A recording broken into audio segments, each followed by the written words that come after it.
정청래 당대표의 속개 선언으로 더불어민주당 제213차 최고위원회의를 속개하겠습니다. 네, 회의를 속개하겠습니다. 먼저 정청래 당대표의 모두 발언이 있겠습니다.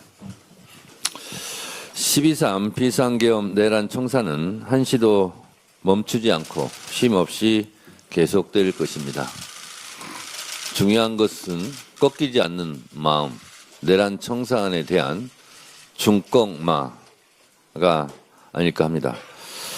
내란 속에 윤석열의 공수처 체포방해 혐의에 대한 1심 선고가 나왔습니다. 초범이라 검사구형 10년을 5년으로 깎아주었다는 것인데, 아니, 내란 재범도 있습니까?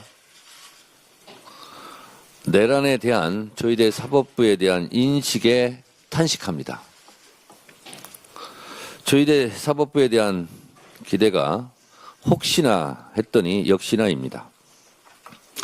징역 5년이라는 결과는 다소 아쉽습니다만 무엇이든 첫술에 배부를 수는 없기에 우리 사회가 민주주의와 헌정 질서를 회복하는 첫걸음을 뗀 것이라고는 평가합니다.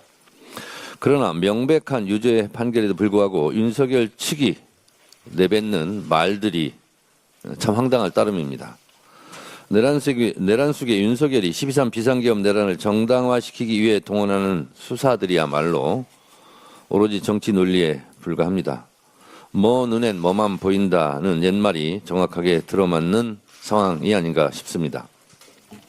반성과 성찰이 없는 뻔뻔하고 무식한 내란 수계는 우리 사회에서 영원히 격리시켜야 합니다. 내란 속에 윤석열이 늘어놓는 궤변만큼이나 내란 정당 국민의힘이 늘어놓는 궤변도 황당하기 짝이 없습니다. 체포영장 집행 시 관저 앞으로 몰려가 윤석열 체포를 방해했던 국민의힘 의원들 또한 전부 다 공범들 아닙니까? 법적 책임은 고사하고 사과 한마디도 없는 국민의힘의 철면피 행태가 기가 막힙니다. 국민 앞에 반성과 사죄를 해도 모자랄 판에 뻔뻔하게 청와대 오찬에는 불참하면서 그날 영수회담을 요구하고 있으니 기가 막힐 노릇입니다. 청개구리 노릇도 작작하시기 바랍니다. 국민의힘은 지금 단식할 때가 아니라 석고대죄할 때입니다. 저도 세월호 때 광화문 광장에서 24일간 단식을 해봐서 단식이 얼마나 힘든가를 잘 알고 있습니다. 제 경험으로는 3일에서 4일 넘어갈 때, 7일에서 8일 넘어갈 때, 14일에서 15일 넘어갈 때가 참 힘들더군요. 장동혁 대표님 많이 힘드실 텐데 명분 없는 단식은 얼른 중단하시기 바랍니다. 건강이 최고입니다. 밥 먹고 싸우세요. 이미 내란재판부법이 통과되어 시행되고 있습니다. 시행을 앞두고 있습니다. 사법개혁도 따박따박 통과시키겠습니다. 법 왜곡죄, 재판소원, 대법관 증언 등 차질 없이 통과시키겠습니다. 수사, 기소, 분리의 대원칙 아래 검찰개혁법도 국민 눈높이에 맞게 잘 처리하겠습니다.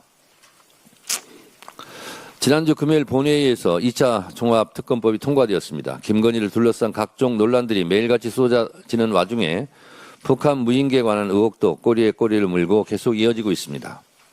밝히지 못한 진실이 많은 만큼 내란 청사를 향한 발걸음도 멈출 수 없습니다. 민주주의와 헌정 질서를 송두리째 뒤흔든 세력을 엄중히 청산하여 다시는 내란 의원을 상상조차 할 수 없도록 끝까지 단죄해 나갈 것입니다. 내란의 티끌까지 법정에 세우겠습니다. 대한민국의 지속가능한 미래 5극 3특 통합특별시로 열어가겠습니다. 지금 이 순간에도 청년들은 일자리를 찾아 서울로 떠나고 지역경제는 위축되며 인구는 급격히 줄어들고 있습니다. 통합특별시는 선택이 아니라 지방의 생존 전략입니다. 규모의 경제로 싸워야 수도권과 경쟁할 수 있습니다. 행정통합을 통해 지방이 서울의 보조가 아니라 서울과 경쟁하는 새로운 중심으로 성장하게 됩니다. 제2, 제3의 서울이 만들어질 때 우리나라의 중앙집권 구조와 지방의 낮은 재정 자립도 지역 간 갈등이란 오랜 동안 묵혀뒀던 문제가 근본적으로 해결될 수 있습니다. 통합특별시는 단지 행정구역을 통합하는 데 그치지 않습니다. 정부가 밝혔듯이 매년 5조, 4년간 20조를 투입해 주민의 삶이 실제로 달라지는 통합, 지역의 경쟁력이 눈에 띄게 강화되는 통합특별시로 변화합니다. 통합특별시에는 대규모 재정 지원, 법적, 행정적 위상 강화, 공공기관 우선 지원, 미래 전략 산업 집중 육성이라는 전례 없는 특혜와 혜택이 주어집니다. 국가 재원을 분산이 아닌 집중과 선택의 방식으로 재편해 지방이 스스로 성장 엔진을 돌릴 수 있는 구조 또한 마련됩니다. 올해는 국민주권정부가 이끄는 지방 주도 성장의 원년이 되어야 합니다. 좋은 일자리, 양질의 의료, 교육과 인프라를 찾아 수도권으로 이동하지 않아도 되는 나라, 사는 곳에 따라 기회의 불공정이 생기지 않는 대한민국, 이번 지역의 행정통합이 그 출발점이 되어야 합니다. 민주당은 이미 구성된 대전 충남 통합 및 충청지역 발전특위, 광주 전남 통합 추진특위, 국가균형성장특위, 행정통합 입법지원단, 그리고 오늘 발대식을 하게 될 영남 인재육성 및 지역발전특위와 함께 국민의 목소리를 경청하겠습니다. 합리적으로 미래지향적인 해법으로 대한민국의 균형발전을 실현해 나가겠습니다. 생존을 위한 통합, 지방의 부활을 위해 사활을 걸겠습니다. 감사합니다. 다음으로 한병도 원내대표의 발언이 있겠습니다.